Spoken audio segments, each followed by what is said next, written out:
when you make me president, I will buy you time. And he went from village to village to campaign for Ellen Johnson Sirleaf to be president because he wanted time. President Johnson became president and she bought him time for 12 years. People went to Ellen Johnson Sirleaf and they said, why aren't you bringing war crime court? He said, look at the country. Nobody is talking about war crime. People are worried about the next daily bread. They worry about their children going to school. They worry about hospitals. So Prince Johnson bought time for 12 years. And when Ellen Johnson left power, President Weah came and his program, Propo, and he went and said, if that is Propo, then I think that's the man I can talk to. I need to buy some time. He went to President Weah and said, I'll make you president. I want to buy time to serve my people. And President Weah said, when you make me president, I will buy you time. He got out into Nima County in Liberia. He campaigned. And President Weah became president. And when the citizens asked President Weah said, Ellen Johnson Sirleaf came here and spent 12 years and did not bring war crime court. I am not bringing war crime court.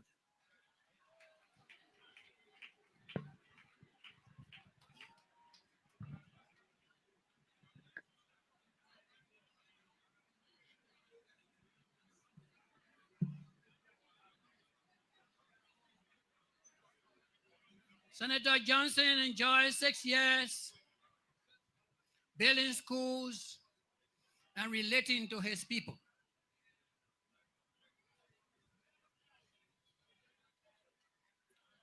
When President Weah time ended, he heard about rescue mission. He said, Weah, I'm not going to support you. I'm going to go to rescue because I want to be rescued.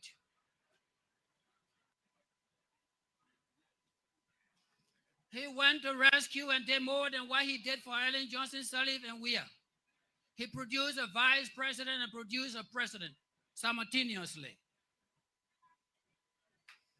And he was promised time. But when the time came, the time that was promised him was never given.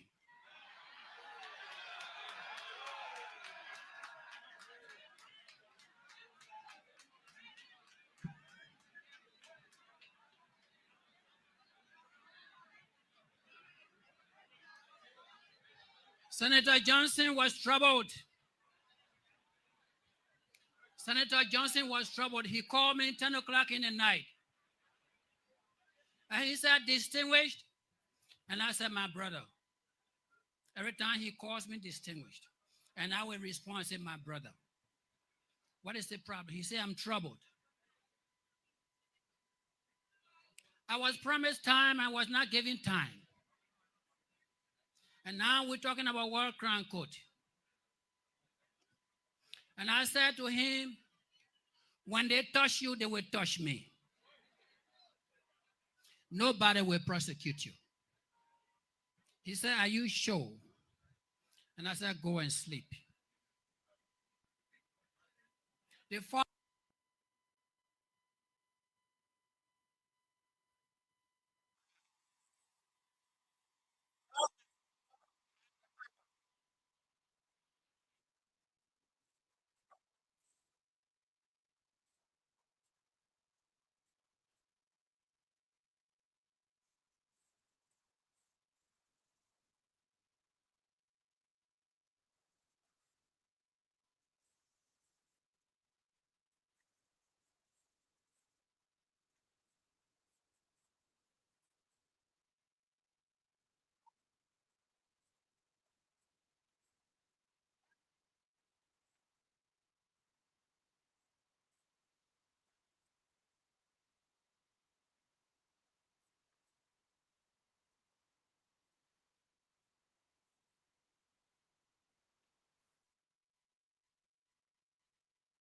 I recognize the ongoing debate surrounding his passing, but his transition after nearly 4 decades as a central figure in our country's history should serve as an opportunity to unite us rather than divide us.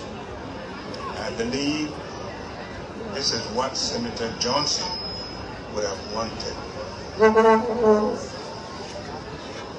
His journey towards peace was not only a personal one, it also symbolized a broader desire for national healing, a journey that many of us will undertake in our own ways. As I join the people of Nimba and other Liberians to bid farewell to this larger-than-life eagle, we remember his contributions, his place in our history, his quest for peace in his final years. Though opinions may differ on his legacy, what can all of us agree on is that he played a significant part in Liberia's journey, shaping our past, influencing our present, and leaving a mark on our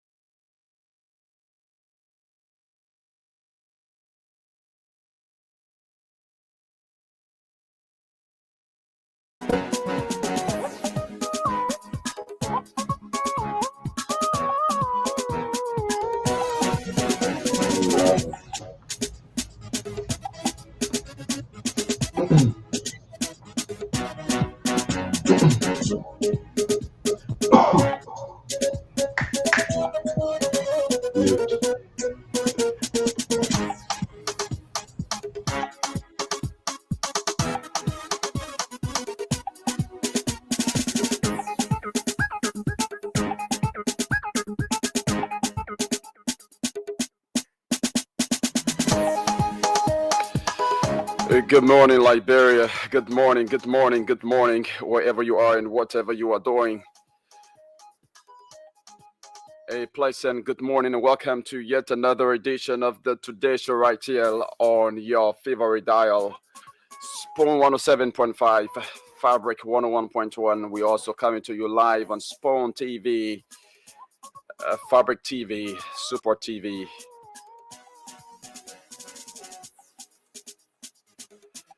And of course, via www.spoonfmradio.com.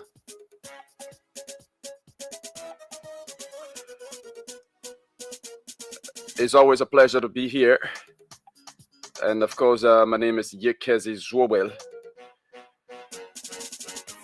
Today happens to be the 20th day of the month.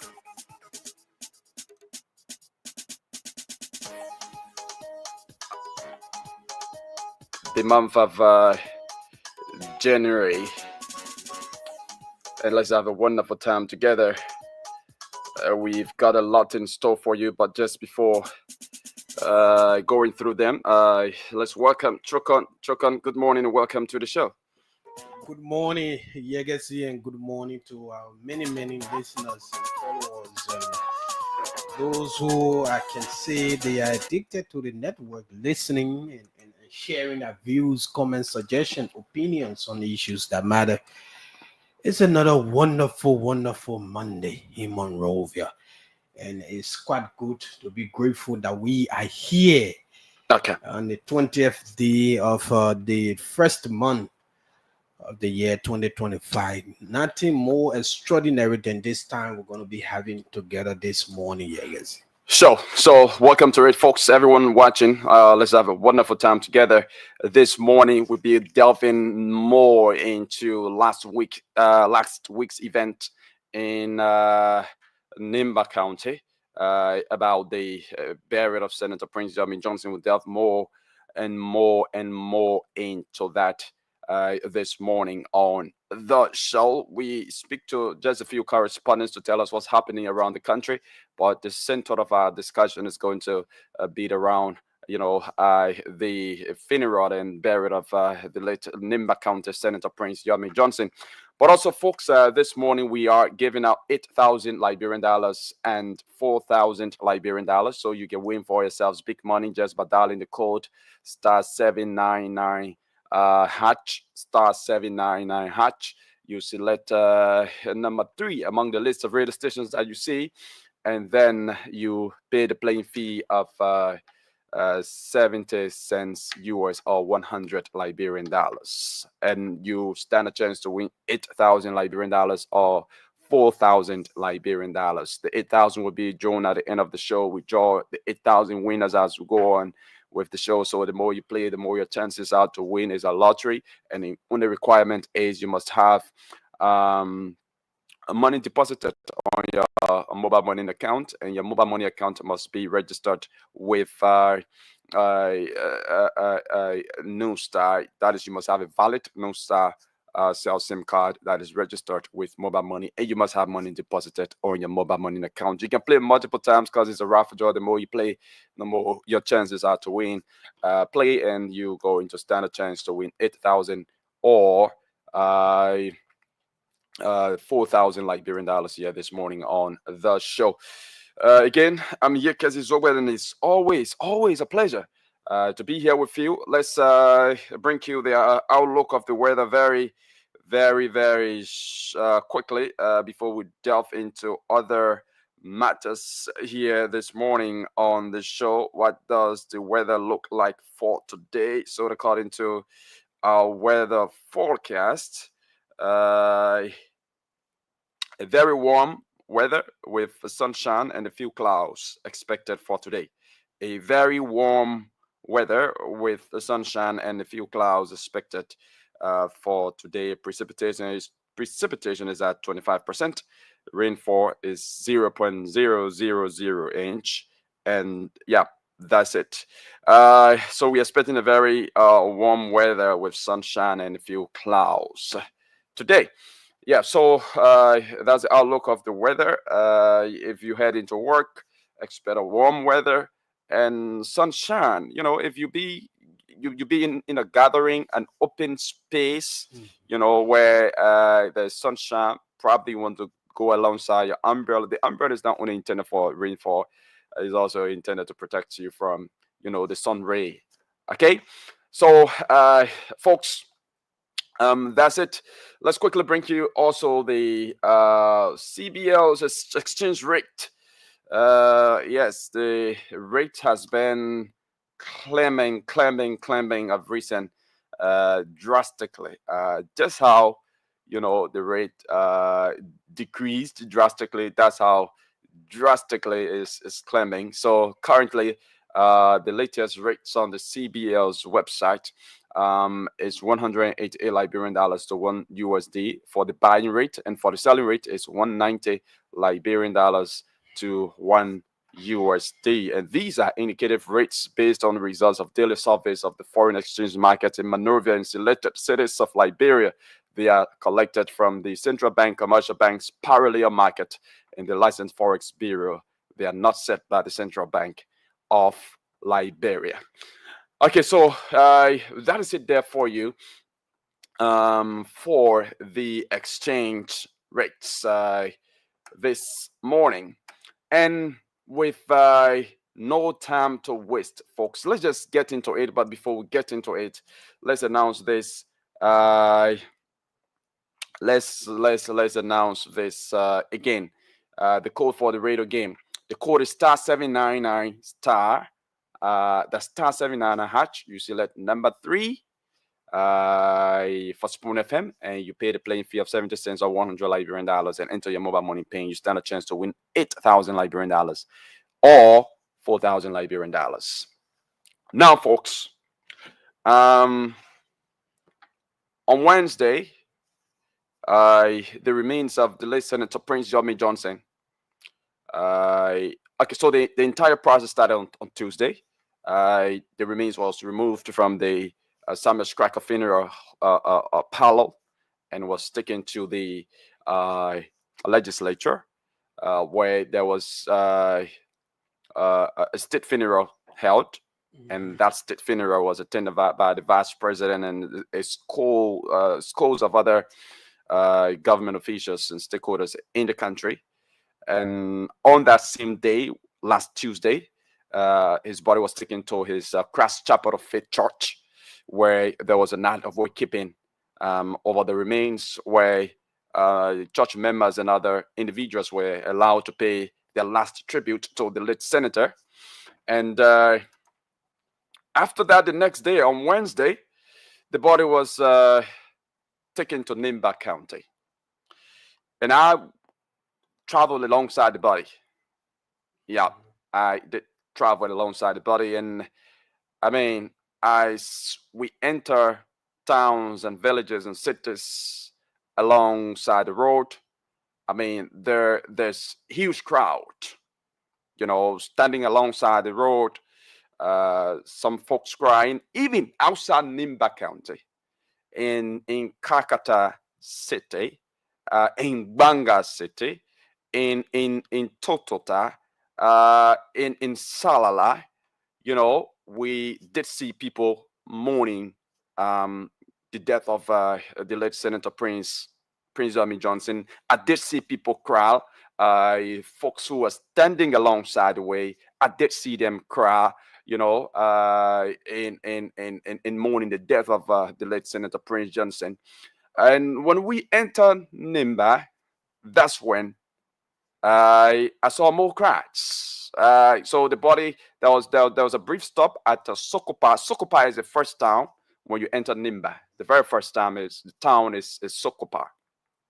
And there was a brief period of honoring there. And I mean, the entourage, the convoy that escorted the body to Nima, it was almost, I don't want to say endless because I'll be exaggerating, but it was a very, very long convoy. Nibans from all over, Liberians from all over the world, were in that convoy. So the body stopped at Sokopa, Nimba County. And at that moment, I think that particular moment annoyed or irritated commercial drivers because there was serious traffic congestion. There was no movement of vehicle to Nimba and from Nimba because of the level of congestion there in Sokopa, Nimba County. So for the time the entire team spent in Sokopa, there was no movement of vehicles from Nimba to Monrovia, or from Monrovia or Banga and other places to Nimba. That was it. And after that, the body was taken to Nimba County, specifically Ganta City. Ganta happens to be the most populous city in Nimba County. It has the highest population, that is, in Nimba County. And the second most populous city in Liberia. So let's say the third most after Monrovia and Painesville. So Ganta happens to be the third most populous city, or highly populated. No, not by rating. Go and check. I think commercial activities. Go and check the legis statistics. Go and check election statistics. It's going to tell you that. But just go and check legis. It's going to tell you that very, very clearly. So we enter Ganta, and the crowd was very, very huge, even to take the body from the checkpoint all the way to the oil terminal, the LPRC oil terminal, where the night of wakekeeping and the funeral of the late Senator Prince Johnson was held. It took a lot of time because of the congestion, human congestion, vehicular congestion, and the whole area was just congested with people celebrating, people displaying different cultures, people mourning the death, people crying, people jumping up, people standing on top of dancing, people standing on top of houses, of the roof of houses, just to set an eye on the body of the late Senator Prince Yami Johnson. And so we enter Nimba. The vice president was a part of that convoy, of course. The vice president has been leading the entire, team, the entire process leading to the burial, the funeral and burial of Senator Prince Yomi Johnson. And so we entered Nimba, and the night of wakekeeping was held, where Nibans were given the opportunity, Nibans and Ganta were given the opportunity to pay tribute, to their fallen hero. And then the following day, on the Thursday, the team left for Seneca City, Nimba County. And that was about 30 minutes drive to Seneca. And I mean, the crowd was so huge. And I haven't seen, such an honor given to a dead person, I would say since post-conflict Liberia. I haven't seen such honor given to a dead person like what was done. Especially a statesman. Yeah, especially a statesman, compared to what was done to Senator Prince Yami Johnson. When we enter Seneca again, it was another moment to watch. The area was overcrowded. So a lot of the folks from Ganta, follow us to Seneca. Now, we're heading to Seneca. I mean, the convoy just increased because motorcyclists and everybody joined the convoy straight to Seneca. And again, from the checkpoint in Seneca to the superintendent's compound, where there was a brief stop, I mean, it was another delaying moment. For me personally, I regretted why I have to, stop at a checkpoint, because I had to walk from the checkpoint all the way to the superintendent's compound. And that was tiring. It was only because of the huge crowd. You couldn't find empty motorbike anywhere to sit on, or empty car anywhere to sit on, and all of that. So from Seneca City, there was a brief period of honoring in Seneca. Also at the administrative building, there was, a brief period of a brief wakekeeping, I would say, where stakeholders, they pay their last tribute. And in Seneca, Prophet Key was allowed to pay tribute.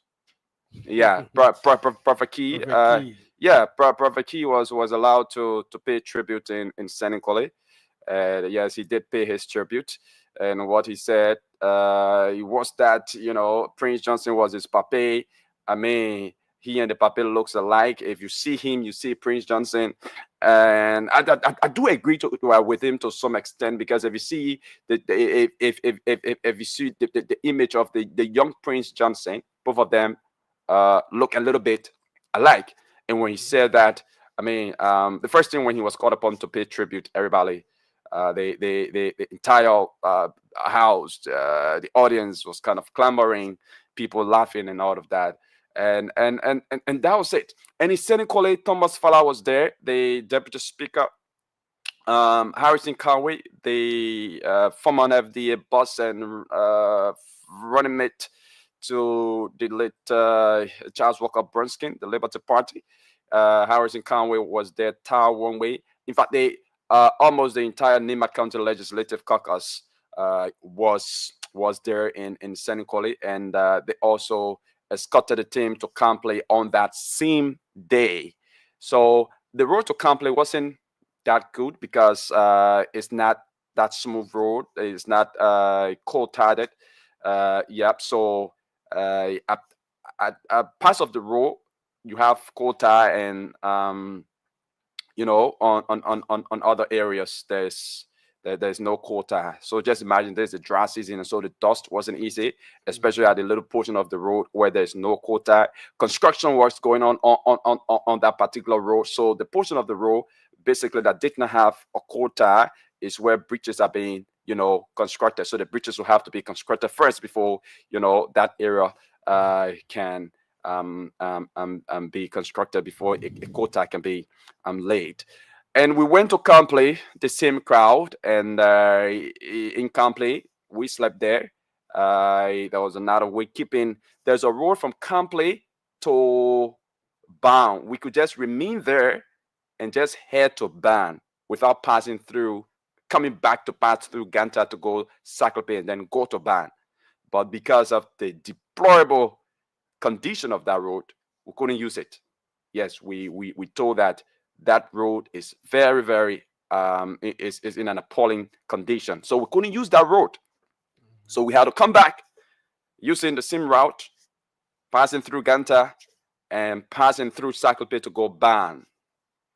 And then it was in Ban that more and more cultural display was performed. It was in Ban that Samuel Koga jumped over the body, the open coffin of Senator Prince Yamin Johnson, and there's been a lot of traditional meaning attached to that.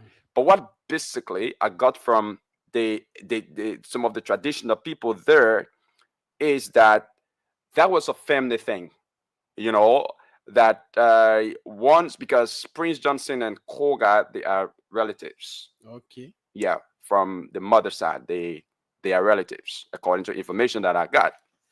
So in the family, once their hero or a renowned person in the family, the most renowned person in the family, dies, they perform that ritual, and the one who is performing that will be the one to take over, to replace that person. Okay.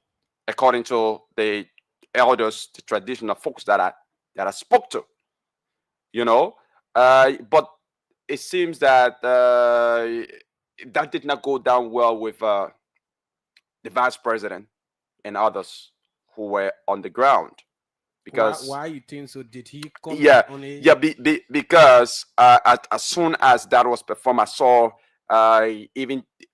him whispering, to some of his lieutenants, and then right after that, the body was, the coffin was closed, and we started heading back to Saclopay, and from the facial expression and everything, I'm not sure that went down well with him. And the politics about that has been that jumping over, he's about to become the godfather of Nima just by performing that ritual. By performing that ritual, the politics that has been playing is that he now replaces Prince Yamin Johnson, and you have the vice president, who's the highest ranking, Nimbai.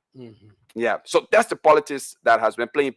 Other folks have been criticizing him about that, and others have, just been saying it's just a mere ritual, unique to the family, not to the entire county. Yeah, and I was thinking the same way other people are thinking about, maybe he's now about to become the next godfather of Nima County, but later on I got clarity that this is intended as a traditional ritual usually conducted by certain tribe in the county.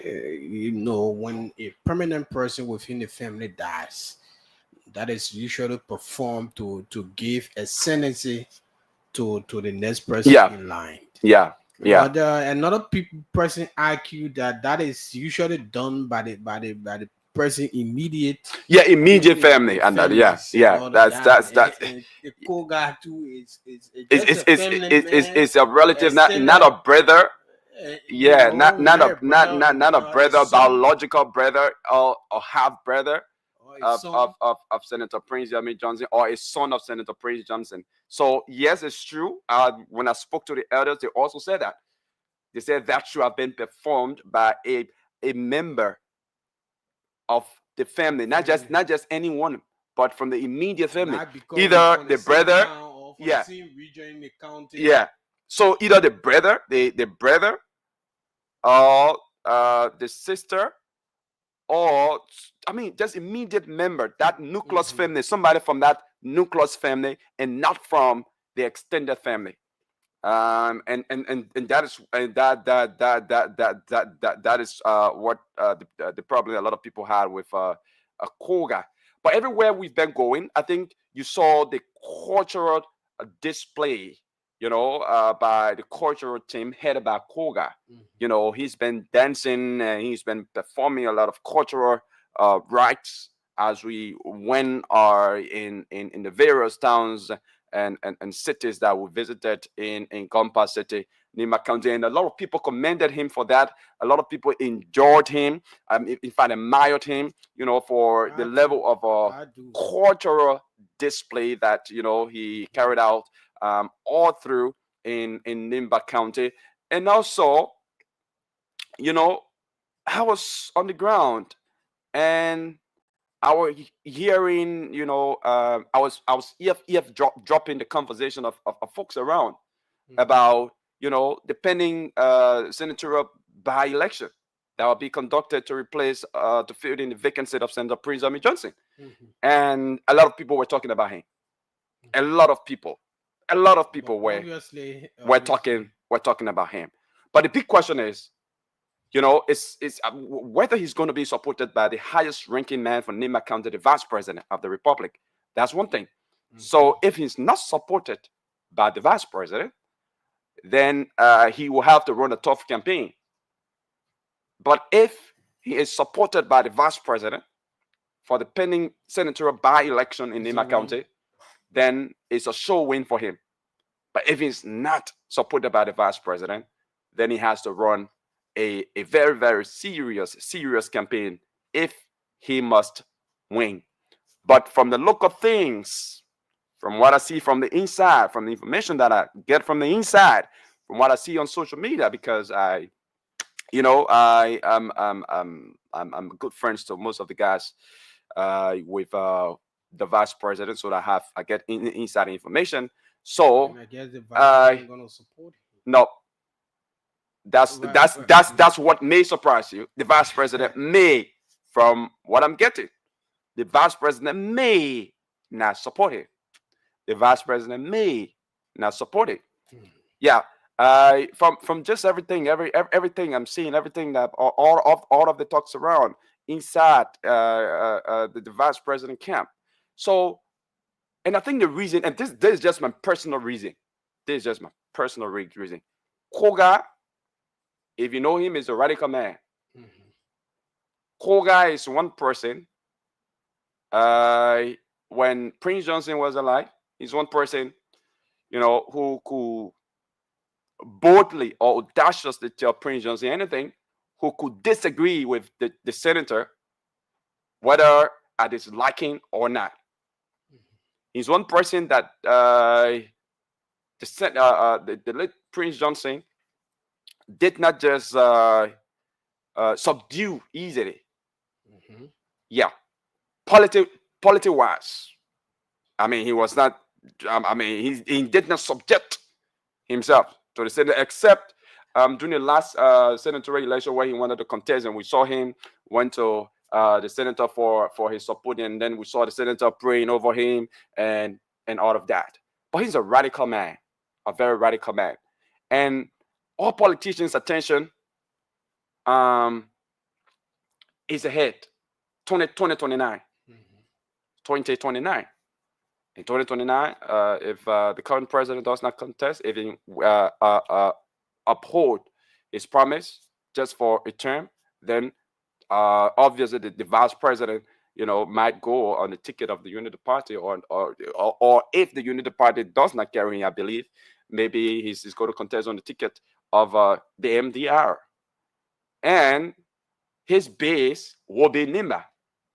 You don't know if Samuel Koga will have a bigger ambition, just I mean a bigger ambition that is maybe contesting for the presidential election, or even if he does not contest as a president, he may have a different view about the vice president becoming president at the time, and as a senator, he will command a huge following, and he might not just support the vice president. And if that happens, he's going to be a thorn in the flesh of the vice president. His supporters might not just support the vice president, and uh, predicated or attributable to this, I mean, the vice president may not support him, because the vice president will want to be that one man in Nima County who, when he says this, like Prince Jimmy Johnson, it must happen. And that is my personal opinion about that. I share a different opinion on that. I think from the look of things, though this is politics, but I believe that from where I see the vice president and Samuel Koga, they seem to be on the same track. Okay. Same track than ever before. You can see them together most often, and people accuse them of supporting the same side at the majority side, doing the impasse on Capitol Hill and all of that. And we usually see them together a couple of times and all of that. But let us wait and see. This is politics. We wait to see what happens. From what I already get, it's going to surprise me if the vice president supports Koga, even though yes, it's true. I mean, I think Koga they is are a formidable force. He is. He is. I'm if the I'm vice not. president does not support him, Yeah. I don't know. I'm not disputing that fact. Like I told you, when everywhere we went, everybody was talking about Koga. Everybody was talking about Koga filling in the vacancy, created by the death of Senator Prince Jimmy Johnson. I mean, he's the most talked about person right now. But that is going to change. That might change, if the vice president does not support him. Then you have to run a very serious campaign. But if the vice president supports him, then of course he's the most favorable person. It's going to be a show win for him. That's what I'm saying. Yeah. So back, and before we continue with this, folks, the radio game is on. The code remains the same, *799#. If you just join us, the code is *799#. Select number 3 for Spoon FM among the release of radio stations that appear, and you choose how to pay the playing fee of 70 cents or 100 Liberian dollars. And once you do that, you enter your PIN, you automatically enter the draw, and you stand a chance to win 4,000 Liberian dollars and 8,000 Liberian dollars this morning on the radio entertainment game. So you don't just want to listen to the show and go away with nothing in your pocket. You want to play the radio game, play multiple times, because it's a raffle draw. So the more you play, the more your chances will be to win.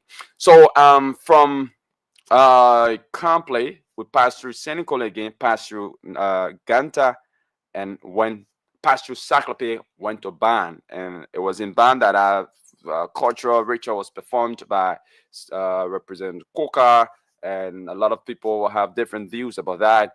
And we came back to Saclope, and in Saclope is central Nima County. It was there that the final wakekeeping of the late Senator Prince Jimmy Johnson was held. Yeah. And then we came to Ganta on Saturday morning for the last funeral and then the burial. And at the burial, it was a dramatic scene. It was a scene to watch. It was a politically charged area. The funeral specifically. The funeral. The funeral. The funeral was politically charged. You have majority of the senators from the Senate. You have a lot of representatives. All Nima County legislators were there. The former president, George Weah, was there. And I was hearing some. I don't know where people can get this information from. Hearing some information that, the president said, the president denied the former president from attending the burial. From the video I watched, it was like the motorcade of the former president was held, maybe to wait until the area can get prepared, because in such cases like where a lot of people are gathered, people are told to disembark that vehicle and just walk in. But the crowd, I think, moving along with the motorcade of the former president, I think it was from that they told him to wait. And But this is what I will say. I was present when the president arrived in Nima County. I was present when the former president Mhm, and the president Joseph Boakai arrived. When the former president George Weah arrived in Nimba, I mean,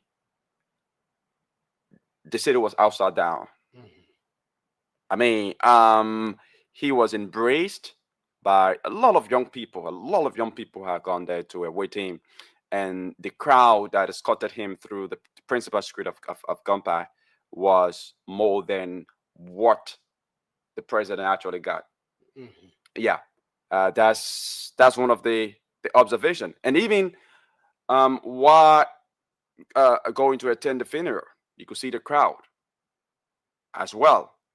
But again, they were playing some politics there.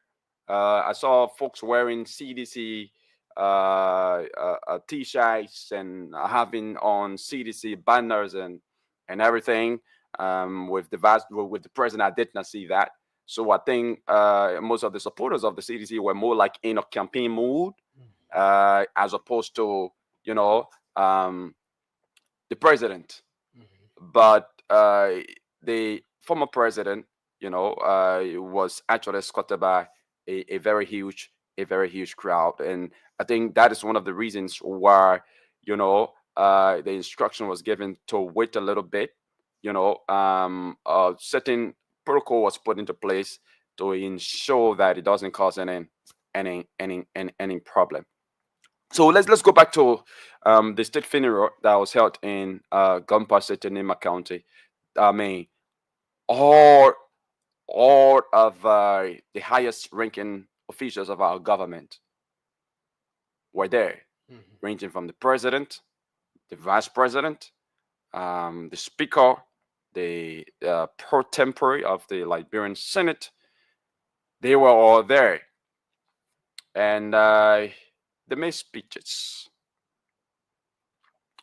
So one of the tribute that caused controversy was that of um, the senator from Grand Juda County, mhm, Yaya Nemli. And I'm going to play this. I'm not going to narrate this. I think it's important that I play this for the people themselves to listen and to watch as well. mhm. So let's play you this excerpt from the Grand Juda County Senator's tribute.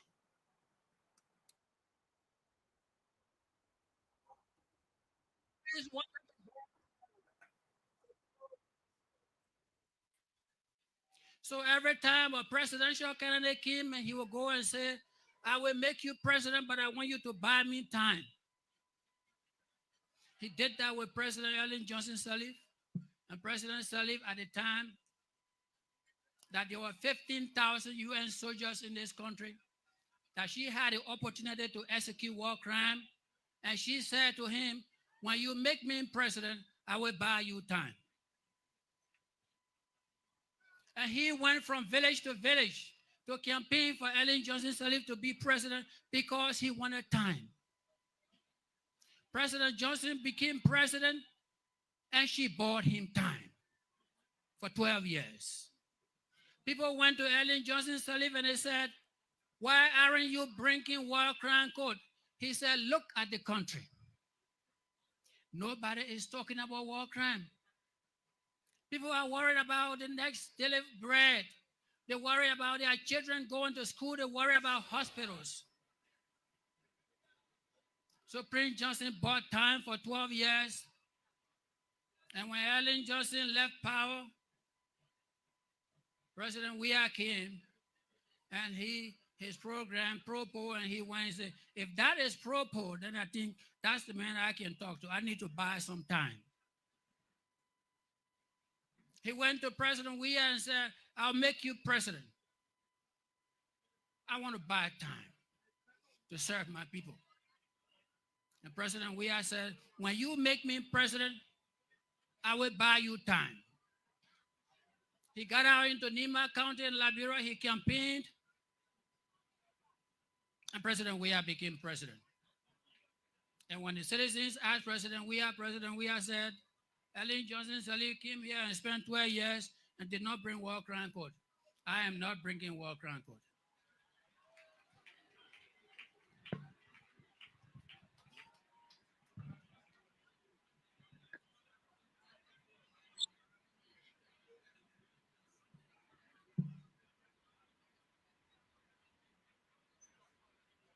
Senator Johnson enjoyed 6 years building schools and relating to his people.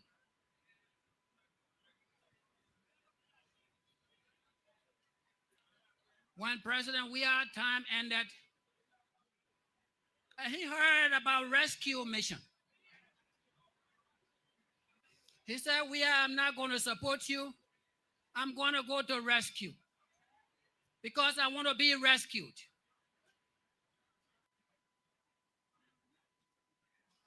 He went to rescue and did more than what he did for Ellen Johnson Sirleaf and Weah.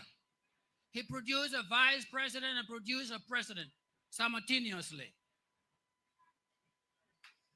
And he was promised time. But when the time came, the time that was promised him was never given.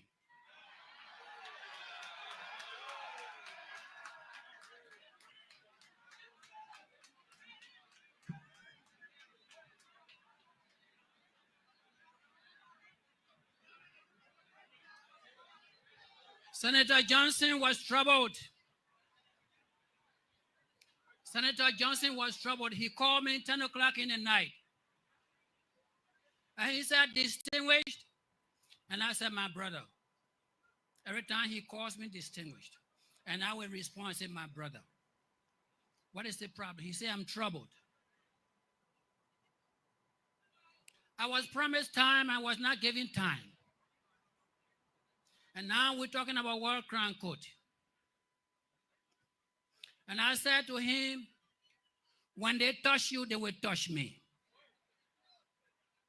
Nobody will prosecute you. He said, are you sure? And I said, go and sleep. The following 2-3 days, he called me. Every week, Senator Johnson will call me 2-3 times. Around 9-10 o'clock at night. And I was always say to him, you will not be prosecuted. And at one point, he went out when the children were interviewing him. And at this... Okay, so that's the voice of Grand Juda County Senator Yahya Namni. You know, when he was paying his final tribute to the senator, Prince Yamin Johnson. So he made a controversial statement that, you know, drawed a lot of reactions. And one of the reactions came from the speaker, and the vice president also reacted to his statement. Now, so he was Senator Yahya Namni. For those of you who don't know him, he's a former rebel leader who has served for senator of Grand Juda County since 2024. During the Second Liberian Civil War, he was the one who founded the Movement for Democracy in Liberia, model rebel group in opposition to President Charles Taylor. And following Taylor's overthrow in 2003, he served as a foreign minister between 2005 and 2006 in the government of Ellen Johnson Sirleaf. And he was elected to the Senate during the 2023 Liberian general election as a member of the Restoration Party. Just so you know a little bit about him. He is also the warlord. Now, So Senator Yaya Nemli is claiming, as per what he said, that the only reason why War and Economic Crimes Court has not been established in Liberia has been because of the late Senator Prince Yomi Johnson. That Senator Yomi Johnson has been making negotiations with who to be president of the country, but then, and asking them that if he supports them, they should not establish war crimes court. And according to him, the late senator did that with Madame Salif, and Madame Salif gave him time. For the 12 years rule of Madame Salif, when she was pressured to establish war crimes court, she said that's not the right time, and that we should not go back to the past. We should focus on the future. War crimes court is not what Liberians need. And of course, there was no war crimes court established under the administration of Madame Ellie Johnson Sirleaf. There came the poor. And according to him, similar negotiation was made with candidate Weah back then. And he agreed. They went into the negotiation. And on the 6-year rule of President George Weah, when he was asked, because the CDC had actually campaigned vehemently for the establishment of War and Economic Crimes Court. So it was surprising to everyone that when the CDC took over, after all of the campaigns, when the president was asked about establishment of War and Economic Crimes Court, his statement contradicted their previous campaign for the establishment of War and Economic Crimes Court. He said, Madame Salih spent 12 years in office and did not establish War Crimes Court. This is not the right time to establish War Crimes Court. And of course, the issue of War Crimes Court was swept on the carpet on the regime of the former president, George Weah. According to Yaya Nemli, similar negotiation was made with the current president, Joseph Yuma Boakai, to buy the late senator more time by not establishing a War and Economic Crimes Court. And the late senator, predicated upon the agreement, supported the Unity Party and even, produced a vice president from the Unity Party. All right? And the Unity Party won the election. And after the inauguration of President Joseph Yuma Boakai, one of the issues that he prioritized has been establishment of War and Economic Crimes Court. Master Kwai was appointed to the Office of War Crimes Court.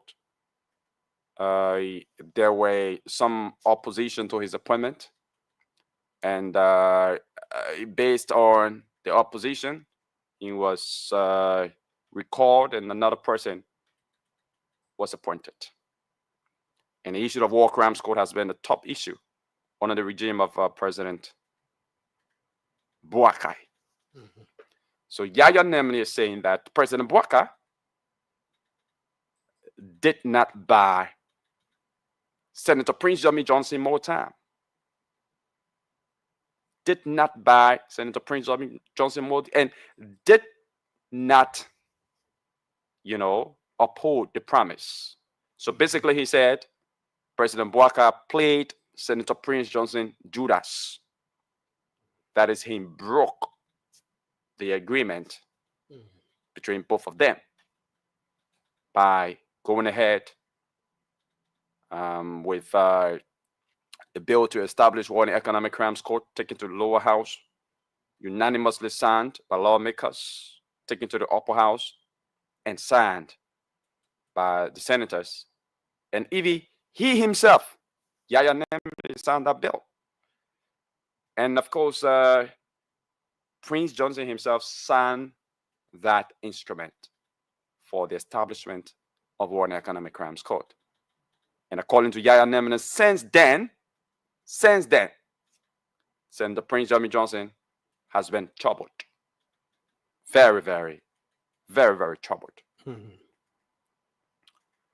But this statement, uh, when Senator Yahya Namdi made a statement at the funeral in Kampala, you could see the audience, the emotions, and the backing of the audience in Nima Kante. If I play back the statement, especially the time when he said that President Bouakai did not uphold the promise, you could hear the backing of the audience in Nima County. And this is where the politics began at the funeral of the late senator. After he spoke for a while. He was even given a time limit. He was a sheet of paper was brought to him that, oh, you got this time now to be here. He said, no, the man lying down there is not just a friend. He's my brother. So I'm not adhering to no time. I will speak as long as I want to speak. And of course, he did so. Yeah.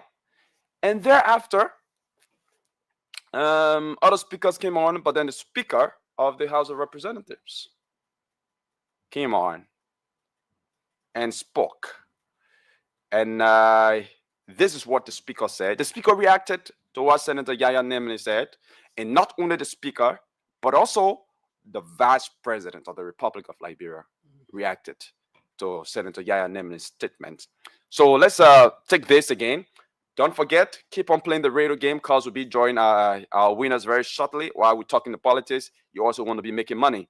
You stand a chance to win 8,000 or 4,000 Liberian dollars here this morning just by dialing the playing code *79 hatch. Select number 3 for Spoon FM and you choose how to pay the play fee of 70 cents or 100 Liberian dollars and enter your mobile money pin.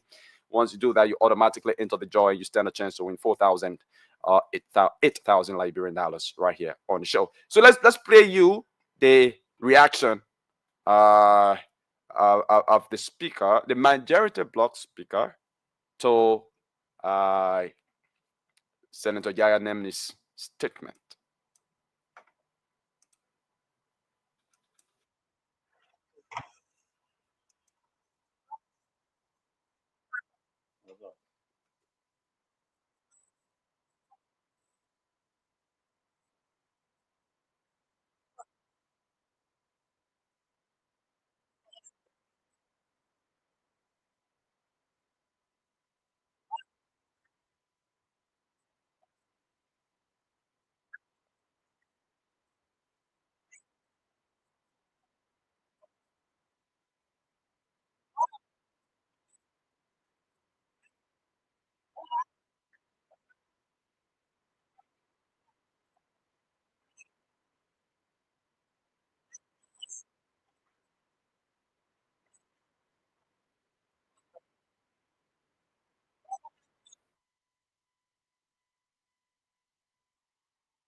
Okay, all right, yeah. So that's the speaker.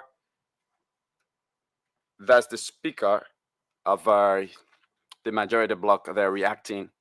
I'm being told no sound. Please tell us now if there is sound. Please let us know if there is sound.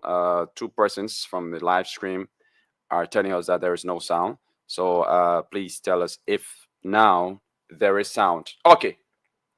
Now you just listen to the speaker there. Okay. Reacting to the statement made by Senator Yaya Namli that he too betrayed Senator Namli by affixing his signature. Uh, that is Senator Johnson. He Yaya Namli betrayed Senator Johnson by affixing his signature to the instrument signing the bill to establish one economic crimes court in Liberia. So we getting different views. I don't know. Some are saying no sound, and some are saying there's sound. So I don't know what those of you listening, viewing. So if you are getting me now, just let me know. Okay. Yeah. So if you are getting me, just let me know. Yeah. So I think so. Let me try to replay the speaker's audio for the sake of those who are viewing. Let me try to let me see if I can get the speaker audio played again, just to get the video play for the sake of those who are listening. Okay. Say one word. Okay. When we as politicians mount the pulpit and want to convince the constituents that we are saying the truth, especially when the body cannot speak,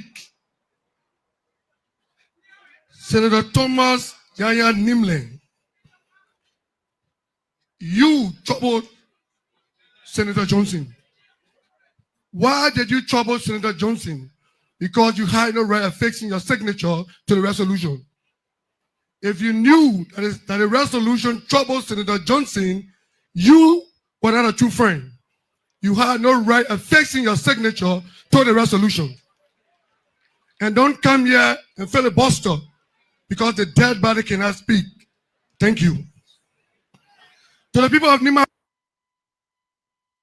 Okay. So yeah, that is it. That is it right there for you. The response from the speaker, Choko. What do you make about that? Do you think this was necessary at the funeral of the late senator? It was quite necessary because I don't believe in such a forum where people are bereaved. They are crying for their son, for their father, for their statement.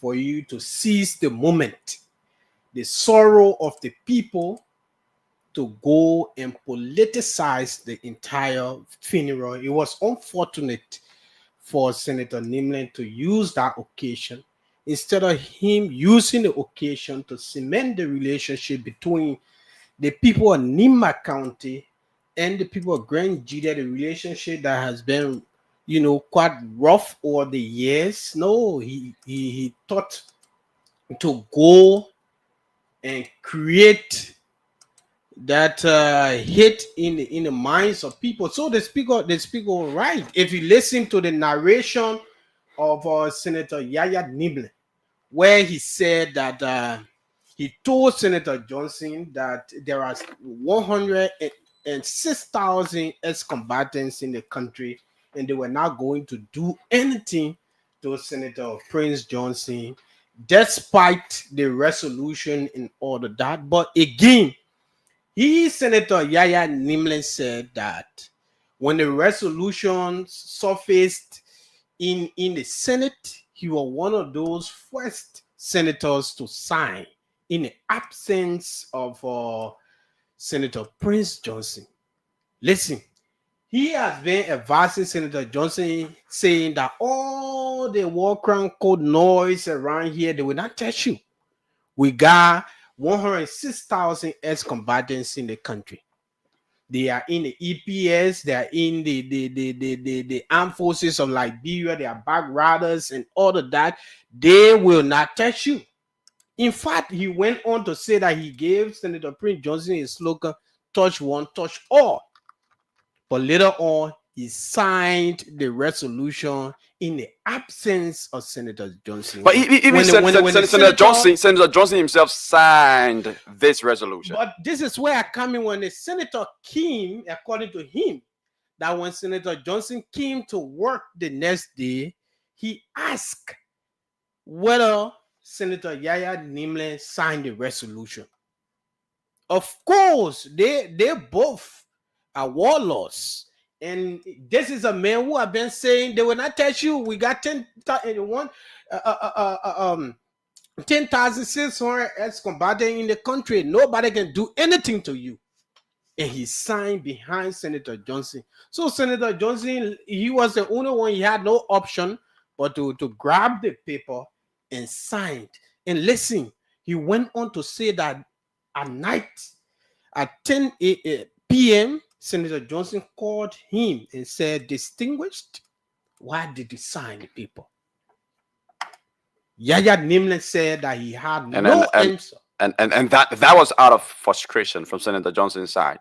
Of course, he was frustrated that this man who has been encouraging him, this man who has been motivating him to say that they will not tell you, basically, this is a man.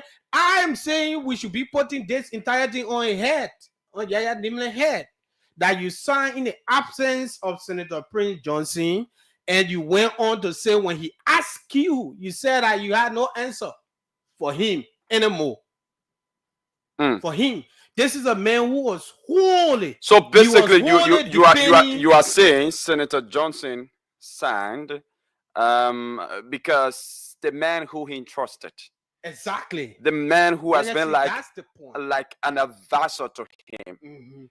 That don't worry about establishment of war crimes court. Of course. I mean, nobody's going to touch you. In fact, war crimes court is not going to be established yet. And even if it is established, if anybody touches you, they touch me too.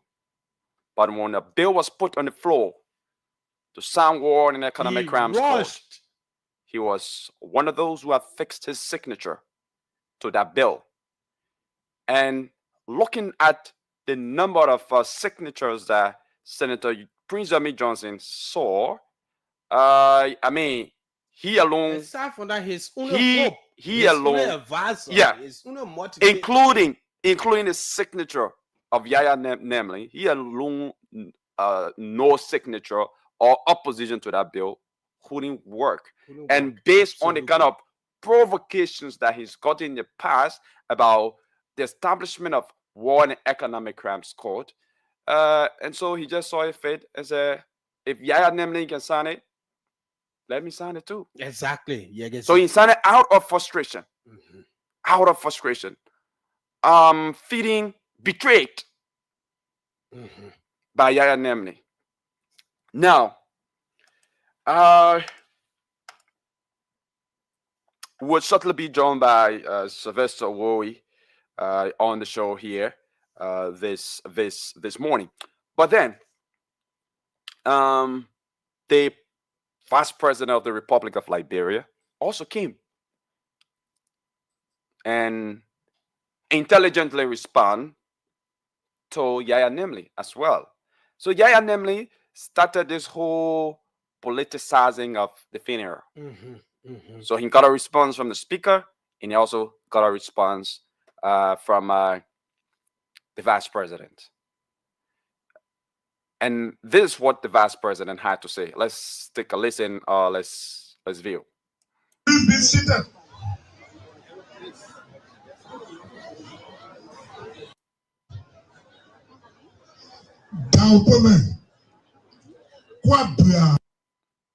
Today, Mr. President, shows how much you respected Senator Johnson. I want to say thank you. Senator Nimle, I want to say thank you. When you were speaking and got to the part that said, why you can't forgive Senator Johnson. After you are going to wake up, then I remember Senator Johnson was dead. Because you would never accept that he was guilty. He was never guilty. And because you are never guilty, he signed a war crime code because he wanted to go to court and tell the people of this country that he defended this country and his people. And so he was never guilty.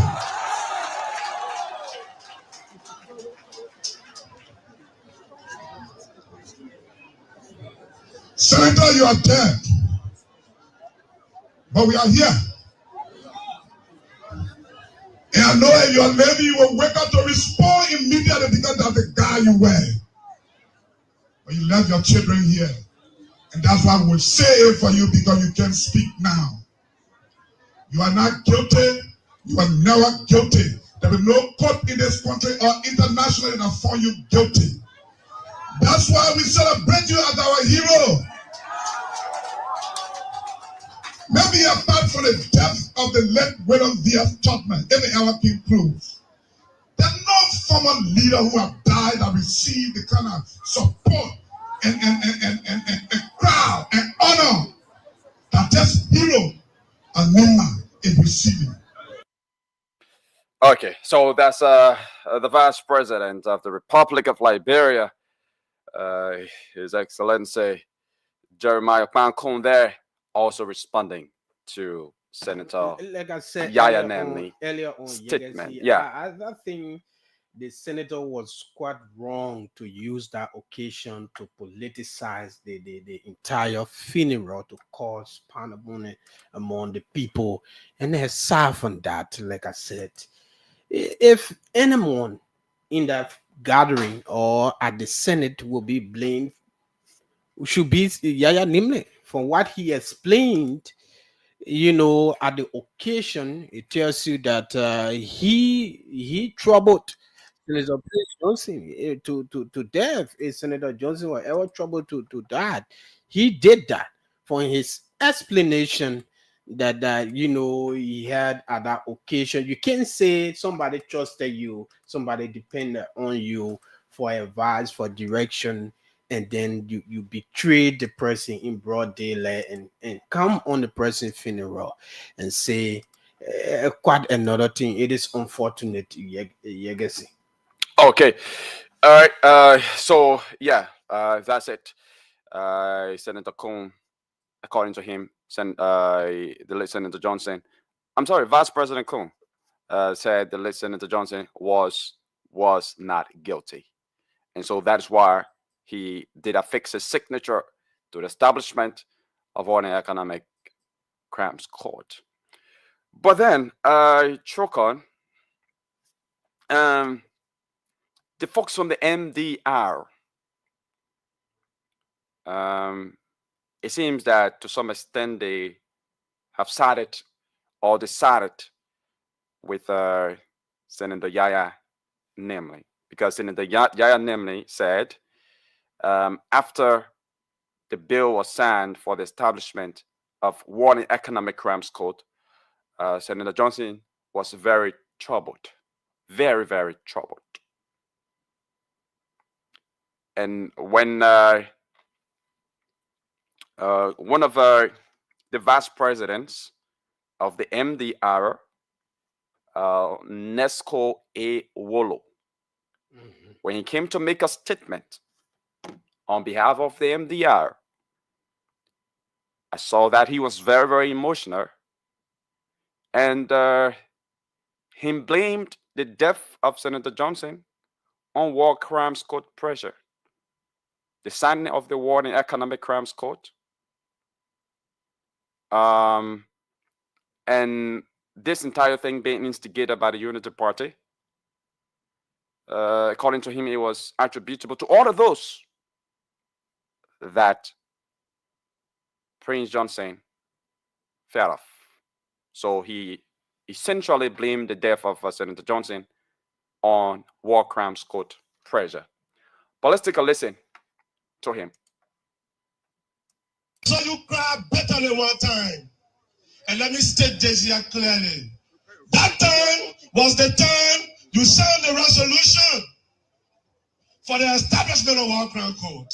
When we heard that you have signed a resolution for the establishment of War Crime Code, Executive Committee member of MDR rush to your office. They will ask you, Senator, why did you sign this resolution? And you said to us, it's too much. I'm tired of the provocation. I'm tired.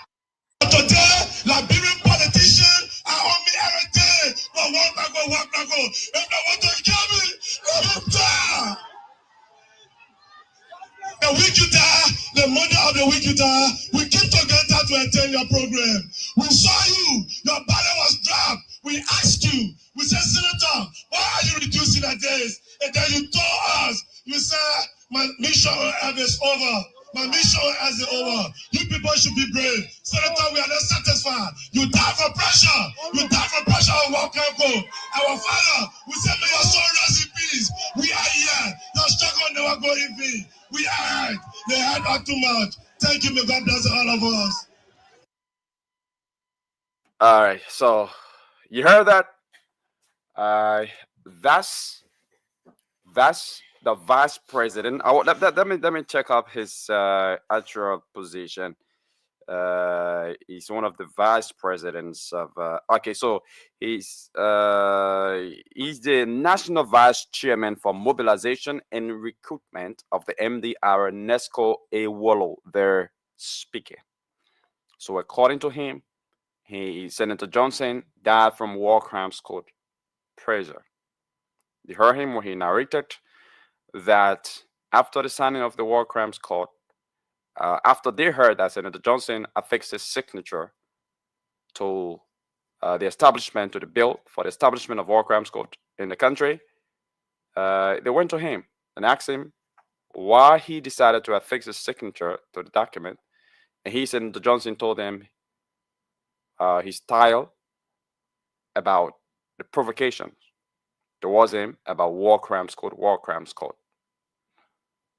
And even before that, Senator Johnson cried. According to Nesco's narration, he cried.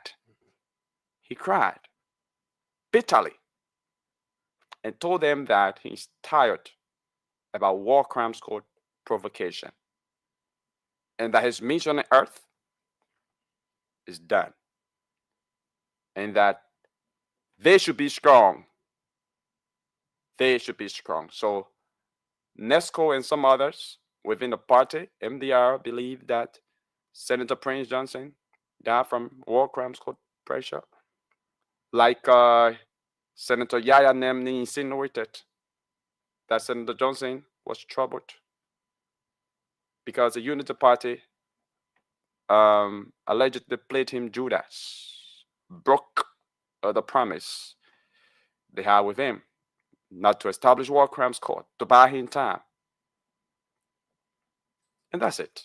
I don't know what you have to say about that. And once you come in, we go to the lands. But folks, don't forget, keep on playing the radio entertainment game. The code remains the same, *799 hatch, *799 hatch. You select number 3 among the list of radio stations and pay the playing fee of 70 cents or 100 Liberian dollars and enter your mobile money pin to win 4,000 or 8,000 here this morning. Choco.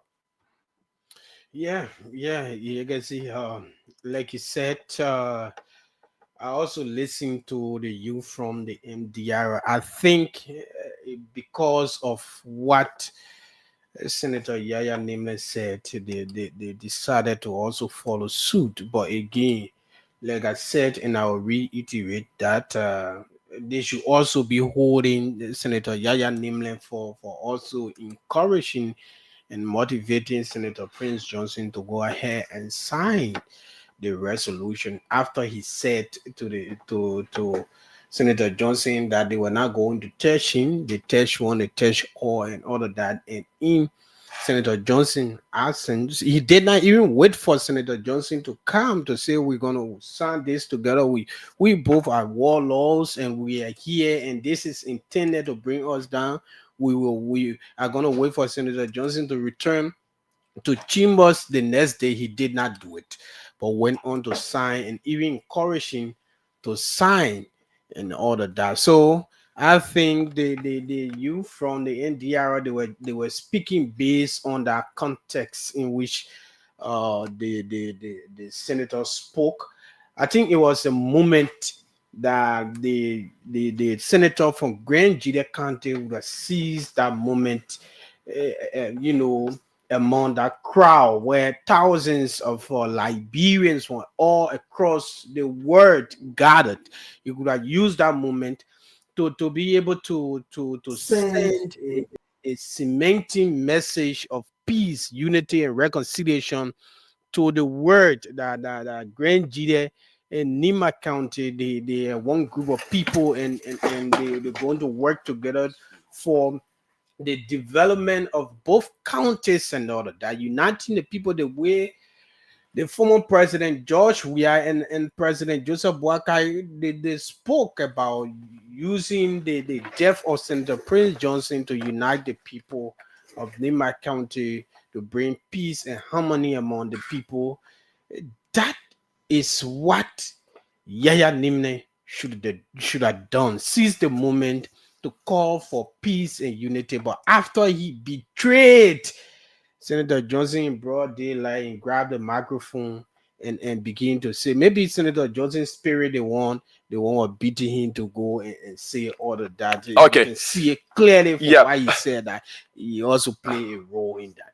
Okay, but you know, there's contradiction. You know, like testimony Ebony Doga, you know, said there's contradiction, because the vice president came and said that Prince Johnson, the senator, was never guilty, and someone from the MDR, in my view, the vice president was a political leader of the MDR, and even though now, as per the constitution of the Unity Party, that, you know, the running mate must become member of the Unity Party, and now he's said not to be a member of the Unity Party, but he was a political leader of the MDR, and the MDR was a party belonging to Prince Jimmy Johnson. So the MDR is saying another thing. The MDR is saying that a member of the MDR, and I want to say this very carefully, because I also spoke to the Minister of Labor, and he said that the chairman of the party and the political leader of the party, I don't know who the political leader he was talking about, but he said the chairman and the political leader of the party are the official spokesperson of the party, that Nesco Wolo is not an official spokesperson of the party. So according to the chairman of the MDR, what he said was his own, you know, opinion about the death of Senator Prince Jimmy Johnson. But he's an insider within the party, so a statement coming from him should not be taken for granted. All right. So he is saying that Senator Johnson died from war crimes called pressure. The vice president is saying, no, he didn't die from, in fact, he wasn't guilty. Of course. He wasn't guilty. So if he wasn't guilty, then why would he die? So it's just different contradicting statements and everything. But we will have to go to the lines. We have Sylvester Wowie in the back. He's finding it a little bit difficult coming in the stream, yeah. But let's hear him out. Sylvester, good morning and welcome to the show. Good morning, Yakazin. Good morning to Trocon Flamon. It's good to be here and then making an appearance on the Good Morning Show as well. Been following since this morning. You are doing pretty well. Okay. I think you've been following everything related to the funeral and the burial of the Prince Jimmy Johnson and some of the politics surrounding them. We've been discussing some of them this morning. You just want to briefly opine on it before we go to the lines? Yeah, I mean, the late senator was a politician, and I mean, his funeral, you can rule politics from his funeral. Yaya Nimle cleverly played his game. He had gone to school, some political school, which he achieved. And the vice president and, of course, the speaker from the majority bloc were struggling to defend what Yaya Nimle has put up. I mean, they are trying to rubbish everything the senator from Grand Judea said, because he said he's a former warlord and someone who are also opposed to the war crime code coming to Liberia. So mean, it was a theater that everybody tried to use to see how they could gain favor from the people of Nimba. You saw the NTR are going to blame the Unity Party for the establishment of the War and Economic Crime Code, which they said caused the death of the senator. And we heard the senator every time he went on radio, and he was troubled. It is an open secret that the senator was very much troubled by the War Crime Code. Even during the time of George Weah, we heard him say he got men in the butchers, should the Weah government establish a War Crime Code, they will go back into the butchers. So yes, the senator was very troubled by the War Crime Code, but to blame someone now, for the senator death, I think it's unfortunate. So Yaya Nimle did that, and he did it very cleverly to obtain favor from the people of Niba County who were mourning the death of their leader, their political leader. He was the godfather of the county. So what the people wanted to hear, and that is exactly what Yaya Nimle told them. So the rest was, it didn't matter. Everything the vice president or the speaker did, it didn't matter at all. Okay, thank you very much. So now, folks, we will go to the lines. Call us on 0777 771 0775, 0777 771 0555, 0555 Call us and have your say here this morning. 0777 771 0775, 0555 101075. We've joined winners and we'll be placing calls to some of those winners very shortly.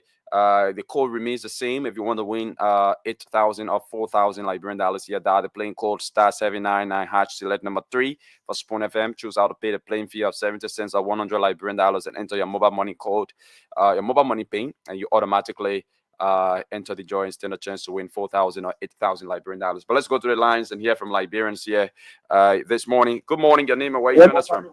Good morning. Good morning. Let's hear you. Good morning to your co-host.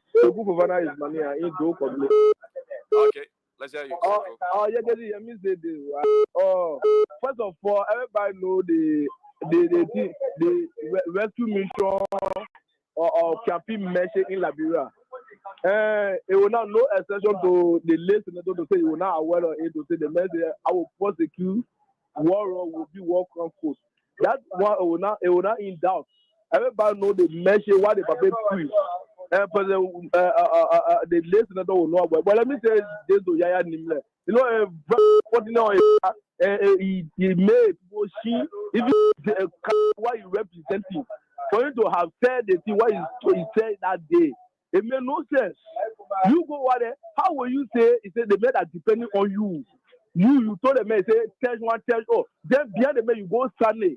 And the man asked you, the senator asked you, he have no response.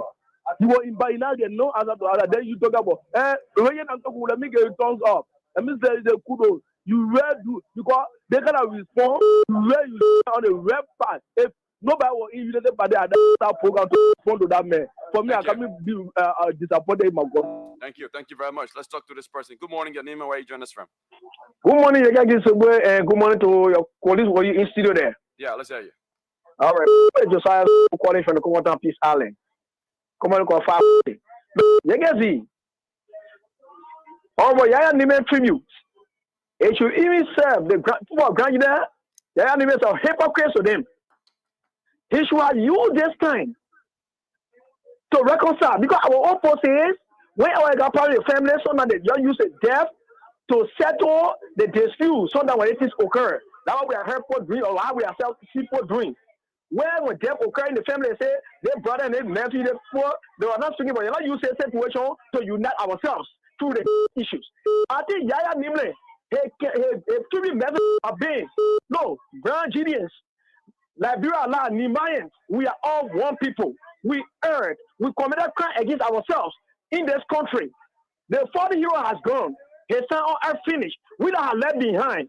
With these situations, we want to use these situations, the death of our father, so unite we the poor grand jury in Nima County. So we can forget about our better past and move forward as Liberians, as Nimayans, as grand Nigerians, Liberia at large. So that we can use this thing. Our father death we should be using this scenario as bridge on the other so that we can sit on the table, on the peace table. How? When you touch all, Then from there, when he signed behind the man that you claim that you have been advancing, why not consulting him that all the document account? What would we about it? But you sign without consulting him. Then you sit down, can't talk about that one economic project from the Johnson. You go to determine what he. No, that's not problem for his score. He made a position, he disgraced the people. Senator Johnson was on the rescue mission campaign when the president said war and economic will be established on a watch. And Senator Johnson campaign with it. He said he waited on son so that he can go answer questions. He said it. So why you tell me that one project? Thank you very much. Let's talk to another person. Good morning. Your name and where you join us from? Good morning. Good morning. My name is Musa Tamara, calling from the area. Musa, go ahead. My brother, that library when English was not hard, then the people understand English. People don't understand English, why they are in the said or what they did, they still talking, even down to the speaker of the fact that they were confused. So many people understand English now. Thank you. Senator Prince Johnson was his best friend. And the people brought the welcome quote document into their place. Who said it was the executive? And he came, Prince Johnson was not there, and he signed it. And he told Prince Johnson, sign it. All that thing are charade. It will not work. But eventually Prince Johnson, the pressure for welcome quote. My brother, people not understand English, oh. Play that particular statement, but let's stay here. Thank you. Thanks for making your point. Let's talk to this person. Good morning. Thank you. Yes, good morning. Let me say good morning to your many listeners this morning. This is Bobby Arumenska joining discussions on District 6 as you could borrow this morning. Let me applaud you.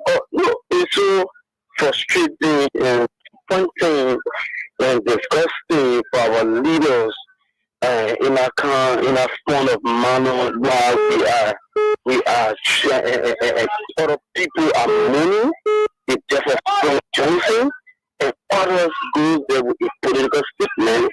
Others see that we are in a political campaign.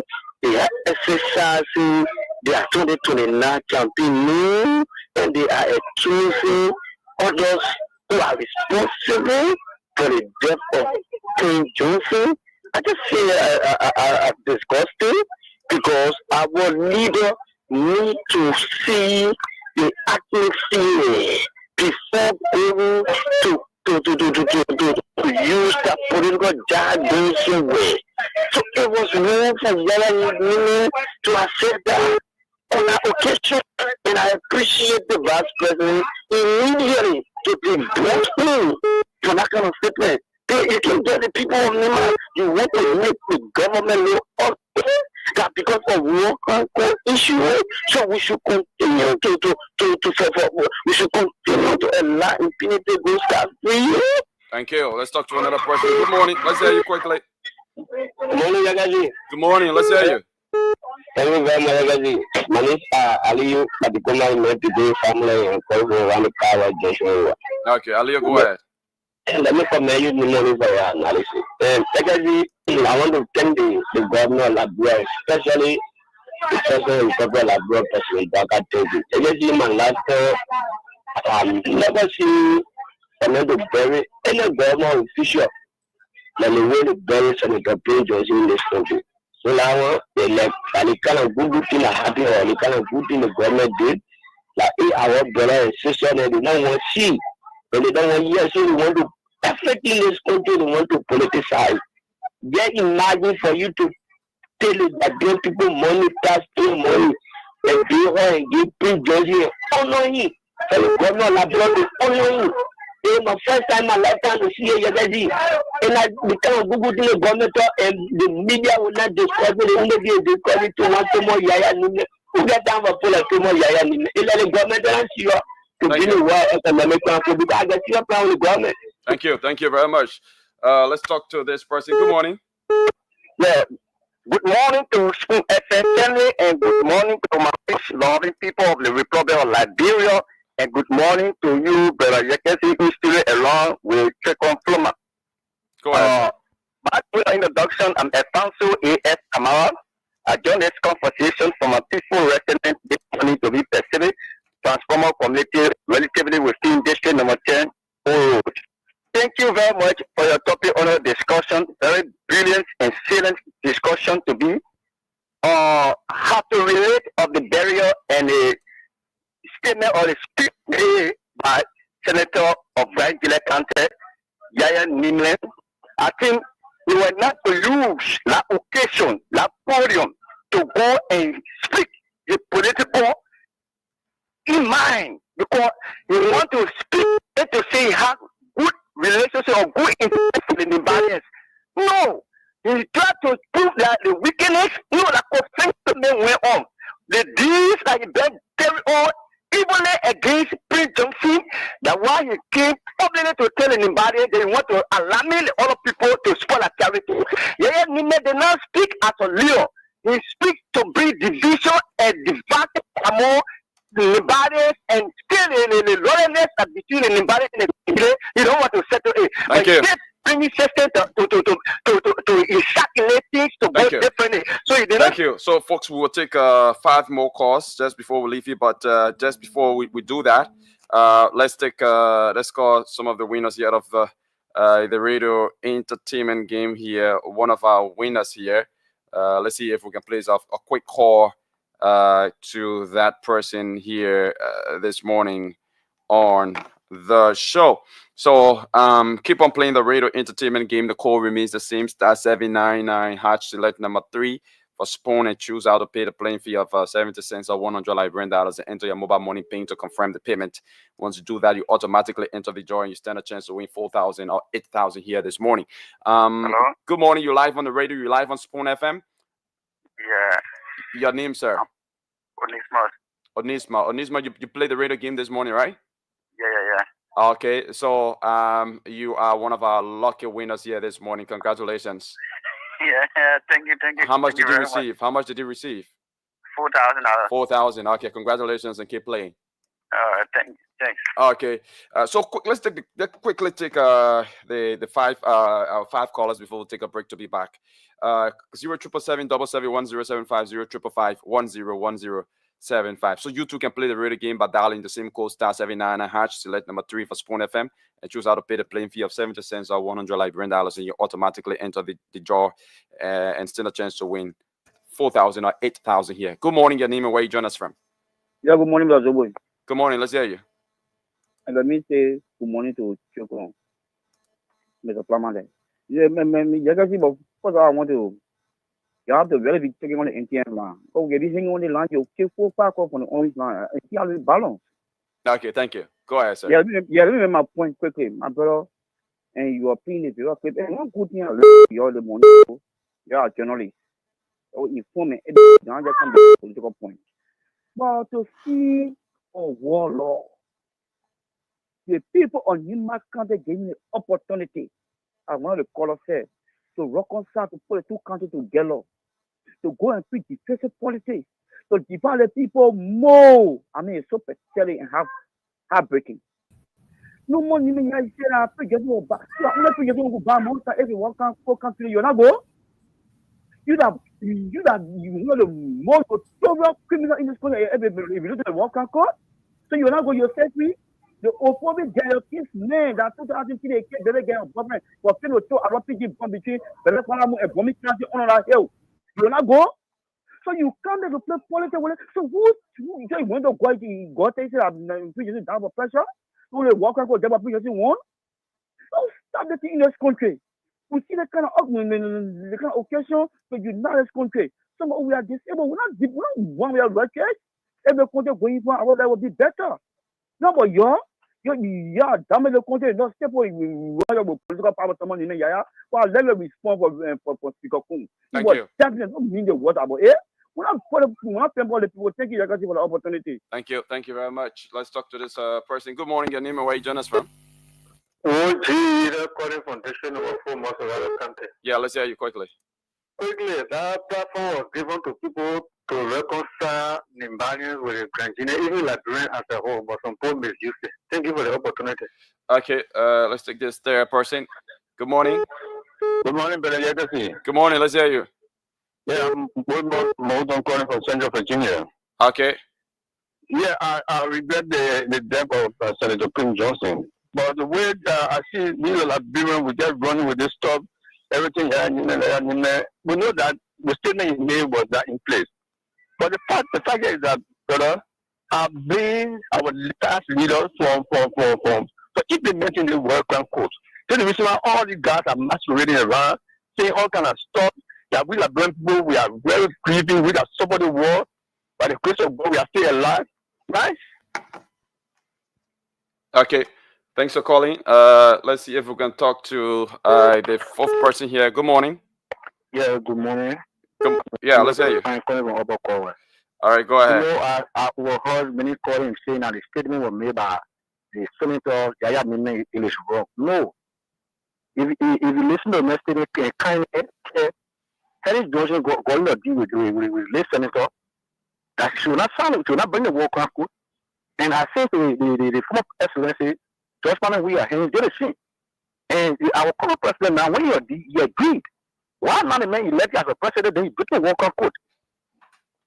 Okay, thank you. That's your opinion. Let's talk to our last person here this morning. Good morning. Good morning. Okay, good morning. Please walk away from the radio. Lower the volume of the radio, please. Yeah, good morning. Good morning. Let's hear you. Yeah, I'm Tony calling from Bomi County. Let's hear you from Bomi County. Yeah, the statement of Nimle is very, very wrong. Because you work for one of war crime men. You deceived the man because you made a statement that make sure that the imbalance are divided. So what he did, every stone you stole will come to you. They say if you live in a glass house, you can't throw stone. But the stone he's throwing will still go back to him. So that the imbalance should take the advice of the vice president and speaker to neglect whatever Nimle say. Nimle is a bad human being to imbalance. Thank you. Thank you very much. And so, folks, that's all the time we have for callers here this morning. We have other issues to discuss. So we will take a very short break. When we come back, we talk about other issues happening in the country. We're going to talk about sports. As we know, the country is supposed to be on. So we will be talking more about that. There's information that was a protest filed by Grand Bassa County. Well, we have our sports reporter here. He's going to be telling us more about that plus other developments when we come back. But don't forget to play the radio entertainment game. The code remains the same: *799#, *799#. And once you dial *799#, you select number 3 for Spoon FM, and you choose how to pay the playing fee of 70 cents. US are $100 and enter your mobile money pin to confirm the payment, and you stand a chance to win 4,000 or 8,000 Liberian dollars here this morning. So let's take this quick break to be right back with you. Let's leave you with this excerpt from the Vice President of the Republic of Liberia. Your being here today, Mr. President, shows how much you respected Senator Johnson. I want to say thank you. Senator Nimle, I want to say thank you. When you were speaking and got to the part that said, why you can't forgive Senator Johnson? I thought you were going to wake up. Then I remember Senator Johnson was dead. Because you would never accept that he was guilty. He was never guilty. And because you were never guilty, he signed a war crime code because he wanted to go to court and tell the people of this country that he defended this county and his people. And so he was never guilty.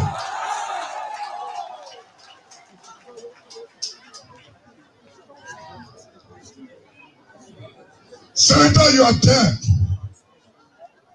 But we are here. And I know if you are maybe you will wake up to respond immediately because of the guy you were. welcome back. You are listening to the Today Show right here on Spoon 107.5. My name is Yekazi Zogi. I'm here alongside Sylvester Wowie and Chokon Flaman. Let's have a wonderful time together. So now let's go to discuss sports. The county meet is on, and counties are dropping while counties are moving ahead. But River G County has a problem. The Senator Boss Charles Sigbe believes that his county was robbed of going to the next rounds of the county sports meet. And we have Senator Charles Sigbe on the line. Senator, good morning and welcome to the show. A pleasant good morning to you and to all of your listeners. It's a pleasure being on the show this morning. Thank you. Okay. So you are of the view that your county, that is the defending champ of the county sports meet, was robbed. Why are you, claiming this? Okay, so let me first give the historicity of these, games. The idea behind the establishment of the whole county meet is firstly to foster peace and unity. That's one. Two is to harness, discuss, develop, and discover new talent. And these are the reasons why we play this county meet every year and every year and every year, because we want to discover talent from everywhere around the country, not only Monrovia. And so when we come to these games, it's also to affiliate with one another to foster peace. But the idea of the game has become more competitive to the extent where people try to fake matches. And this was the case with River G. So we're getting hints that in the Cape Mount County chat room, there were discussions of people trying to bribe referees and to do this other thing and to make sure that Cape Mount came to camp, even if they did not qualify. Now, when I got the hint, I took it at face value, and I called the president of the Referee Association, Councillor Joseph Colley. I called him and said, "Senior brother," because anyway, I'll get to that part later. I said, "Senior brother, I'm concerned with the kind of news I'm hearing that's going around the country with respect to match fixing. Now, I have no problem with River G not being in a county meet or being eliminated. It's a game. But let it be done fairly.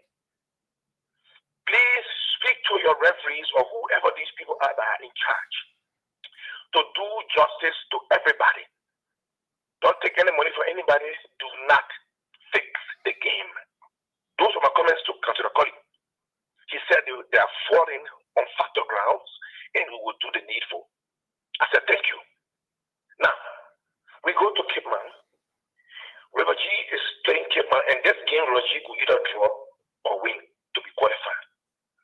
We score our first goal, the referee canceled the goal. All right. On what basis? So this is my point.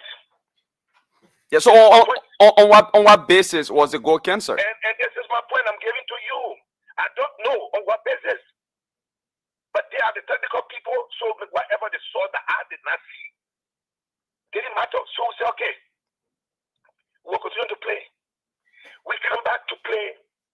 Cape Man is giving a penalty. We say, okay, let it happen. They kick a penalty at the school. We come back to the game. Every time River G gets in our basket, it's offside. Every time we get close to Cape Man, it's offside. Cape Man again is giving a second penalty that had no contact. Okay, whoever was on the ball, they get a second penalty. And so we knew at that point that they wanted Cape Man to qualify by any means. And this is not the idea of the game. To the extent that Senator Topo walked out of there, got the field, and the entire team left the field. And that's how the game ended. So you see, it is not that we didn't want to play or the team is not capable of playing. We all know the capability of River G. But you did not manufacture these things only because you were playing Cape Man. If Cape Man is qualified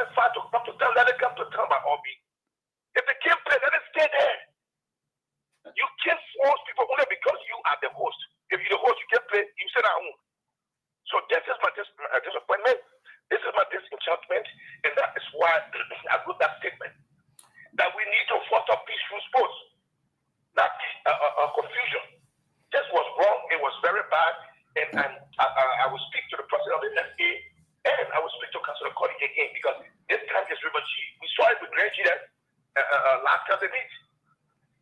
This time is refugee. We cannot continue to do that. Senator, the reason why I'm stuttering because I'm upset.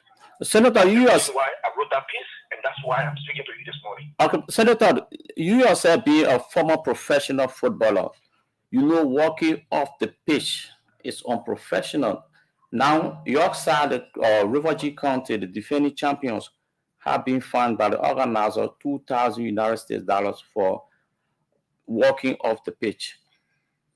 Are you aware? When you call unprofessional, was the referee behavior professional? You want to speak of professionalism in this matter? These are emotions. People act based on impulses. I wasn't on the field to have spoken to the Senator Dupo name who made these reports, and I'm telling you what's happening. You're not concerned about the confusion I was going to be taking this over there. And I guarantee you, if this thing was reversed, maybe the referee themselves were not going to leave Cape Man because the Cape Man team were going to react.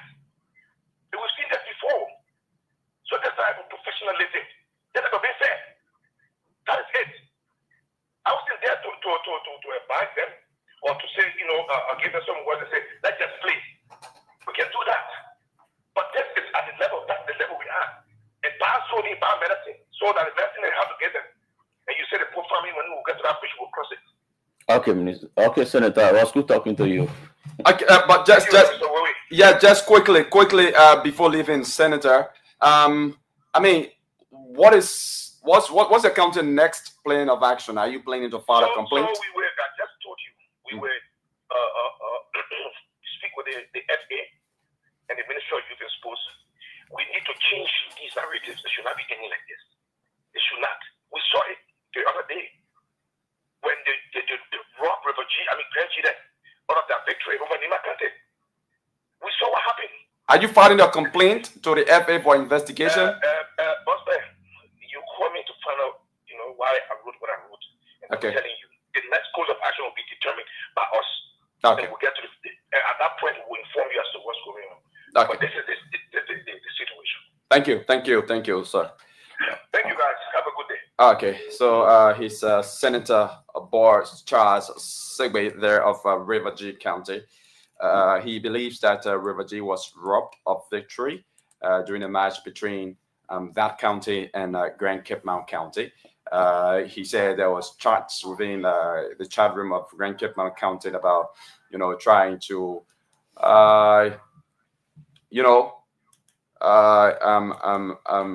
gave the game to Grand Cape Mount County, and during the game, Grand Cape Mount was given two different penalties that led to their win. And every time River G enters, the 18 yards, it was offside. The referee calls for outside, and all of that. But you can see what happens here is River G, the defending champion, did not cross to the next stage of the competition. Rather, it will be Niba County, and of course, host Grand Cape Mount County. Yeah. Group A, there was another controversy in Group A where Grand Bassa, after winning their opening games, failed to progress to the next round of the competition. And we also got news that Grand Bassa filed a protest, but we got the Deputy Minister for Sports, Andrew Kwame, live on the line. Let me say good morning to you, Honorable Minister. Okay. Can the Ministry of Youth and Sports, one of the organizers of the National County Sports Meet, confirm the protest filed by Grand Bassa County? Unofficially, yes, Grand Bassa have filed a protest, but officially, no. Yeah. What do you mean by what do I mean? But can you give me 1 minute, sir? Yeah, go ahead. Please go ahead, sir. Officially, the protest was filed on the game sheet. The official one will be followed by the fees of the protest and the official letter written to the protest committee or to the chairperson of the organizing committee of the National County Sports League. When that process and the procedures are followed 100%, then that protest is acknowledged and parties will be invited by the protest committee for hearings. The protest was filed on the game sheet, so that is unofficial. The official one will be followed by an official communication, followed by the fees, then it is acknowledged. There are processes leading to a protest. So when all those processes are followed, yes, it will become an official protest. Yes, we are aware that numbers of are in a protest, but it's yet to be official. Okay, so what does the unofficial protest say? Chief, protests are not meant for the media, and I don't want to end a protest hearing by giving information to the media. The protest committee will have that opportunity to hear the protest, and parties involved will be invited, and I'm sure after the hearing, they will speak to the press. But as in the Deputy Minister and member of the organizing committee, I'm not supposed to speak to something that is before a judicial body. But How long does it take for the protest committee unofficially has been filed by the mass commissioner, and officially we are waiting for Grand Battle County to complete the process. Okay, the quarterfinal matches kick off on Saturday. I mean, so do we have time enough to look into the protest before Saturday? Yes, no sufficient time. Even protest hearing is not you deal with documentation and facts. So it shouldn't take more than 4 or 5 hours to hear the protest. Except one of the parties now will take an appeal. Yeah, but the appeal process will not even take more than 1 day. You have from now to Saturday to the quarterfinal matches. So there are more than sufficient time.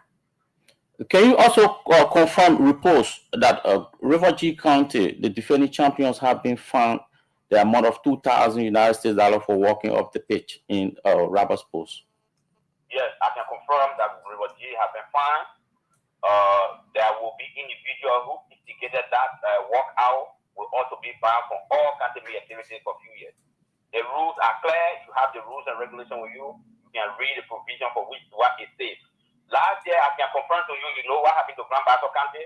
Grand Battle was fined for walking off the field. 4 years ago, it happened to Nima County. They walked off the field during the finals between Grand Crew and Nima County was fined. And few of those who instigated that walkout were also banned from category activities. Okay. So River G is no exception. Thank you. If River G felt they were cheated, there will be a video evidence to prove that, and there will be remedy. Last year, Lucifer Tojula, who refereed the game between Nima and Grand Jida County, was banned for 3 years from all football activities. So nobody who is a referee or match commissioner or match official are exempted from punishment when they do wrong. River G will get video record and send those incidences to the organizing committee, and there will be proper punishment for those who will be culpable. But to take law in your own hand and walk off the field because you are emotionally, you are tired, you are intimidated, or you are vexed, I think it is the wrong thing to do, and people of River G County who are champions cannot follow suit. Because had they been otherwise, River G who are not been champion today. Other people complained last year, the Maryland, that the River G cheated them. But they could not provide those evidences, so we move on. So it can't be the same. I know River G, if they felt cheated, there are videos. I showed that game was recorded, and those video evidences will accompany a letter of complaint to the Minister of Youth and Sport or to the organizing committee, and I show there will be investigation launched. Those who will be culpable will be punished. There's nobody above the law, either a referee, match commissioner, or match official. Nobody is above the law. There will be punishment. If it is proven that yes, you was wrong, there will be punishment. But to walk off the field, to take law in your own hand, I think it was wrong, and it's wrong today, it will be wrong tomorrow. And anybody who will be involved in that will feel the consequences of the law, of the rules and regulations of the National Council. Thank you, Honorable Minister. Who having you this morning? Thank you, sir. Okay, so Yakazit from Group 8, Maryland County, top the group, followed by Bon County, the host in Bangab, and in Group B, Grand Jida County and Mangibi County qualified from that group. In Group C, we have Lofa County top 10, followed by Bapolu County. The host Sano was eliminated at home. And in Group D, of course, Niba finished first, followed by Grand Cape Mount County. Okay, and when's the next round? Yes, the next round, the quarterfinal starts on Saturday at the SKD Sports Complex in Painesville. Okay, Mr. Wowie, thank you very much, for those information from the world of sports, and we hope Mr. Wowie remains here now with us every morning to bring us happenings in the world of sports. So he's now going to be a part of the show because sports is something that a lot of people like, especially young people. So I think it's going to make our breakfast more palatable and scrumptious. Yeah, so folks, that's it, and that's all the time we have to be. It's just 3 minutes up until 10 o'clock. Many thanks to all of you for listening. Those of you who've been watching the show this morning since 8 o'clock, would like to say thank you very much. Those of you who've been playing the radio entertainment game, and those of you who have won, congratulations. If you have not won yet, just keep on and on playing, and yes, you are going to be one of our winners one day. So quickly, let's speak to some of our winners before we take leave of you this morning on this show. This is the Today Show here on Spoon 107.5. We have somebody on the line, one of our winners on the line. Good morning. Your name, sir? Good morning. Harry Flomo. Oh, Harry, yeah. Did you play the radio game this morning? Sure. I played in the morning. And how much did you win? I received 4,000. 4,000. Okay, Harry. Congratulations, and keep on playing the radio entertainment game. Wow. Thank you. I appreciate it. Okay. Yeah, so that's it. Mr. Wowie and Chokon, finally, before leaving, what can you say, ranging from our various discussions here? Let's begin with Mr. Wowie. Because I would want to speak to the National Counter Sports Meet, like being mad about controversies every year. We saw last year, Crown Cheetah County, cheated, and we saw the action at the SKD Sports Complex as the facility was vandalized. And at the end of the day, we did not see anything. This year, we see the controversy already started from within the counties. So coming to Monrovia, I think it's going to be tense. So the organizers, I think, need to bring in new innovation because we can't keep repeating the same thing and expect a different results. And Mr. O, you've been closely following the county sports meet for the football version. Who do you think? Which of the counties do you think is the most favorite? You can see if actually that question you would say Nimba. So no, I mean objectively, not subjectively. No, not because. No. Mr. Wowie is a sports journalist. I'm asking for an objective analysis, not a subjective one. Looking at the caliber of players within the different county squad, I think Lofa County is tipped to win the county meet this year. You have a Lofa. So you have a Lofa. So I'm not sure that's an objective. I'm not sure that's an objective analysis. A few reasons. We got a prolific goal scorer, Manuel Flomo. We got Gene Stapper, who is informed, who has scored every game. So, Chokon have no future Friday. He has absolutely no future Friday. Our protest is in line. I know that with the protest. Chokon, the players, Bomi County was authorized by the organizers to replace their injured player, and that is where I think Grand Pastor did not read between the lines. Yeah, because you had two players from Bomi County who sustained injury, in fact, career-threatening injuries during the match against Bon County, where they lost. So they wrote to the Ministry of Youth and Sports seeking authorization or permission to replace the two players, and they were given the green light. So the investigation was established that. Okay. But what we said, let me just wrap up. I think the intent of the county sports meet is to create peace, to share the message of peace across the country and bring Liberians together to celebrate, to have that harmony among people. It is not intended for people to go and sell game, buy game, do all other things that will cause chaos at the stadium. I wish Liberia will have to go and spend money to repair. We saw last season what happened again at the SKD Sports Complex, and we don't want to see a repeat of that happening. It is creeping now. You see the defending champ, they are complaining. Just imagine people who won it last season, they are complaining from this initial stage. It is not a good thing. The organizers of these tournaments, they got to take in consideration the intent for the establishment of these initiatives to for Liberians to be able to come together to celebrate and to just share the message of peace, stability. It is not intended to create hate among people that they will destroy their own infrastructure that we don't have. We are already struggling to have a stadium. We are always repairing that stadium, and it was partly destroyed last season. We don't want to see a repeat of that. I think they are doing some work on the stadium, right, Mr. Wowie? Night games will be restored. Night game will be restored in the next few months.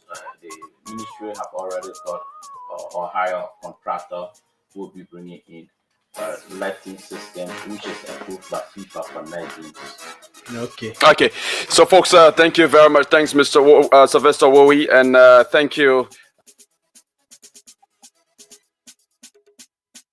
We'll be back here on tomorrow with another edition of the Today Show on behalf of the entire production team.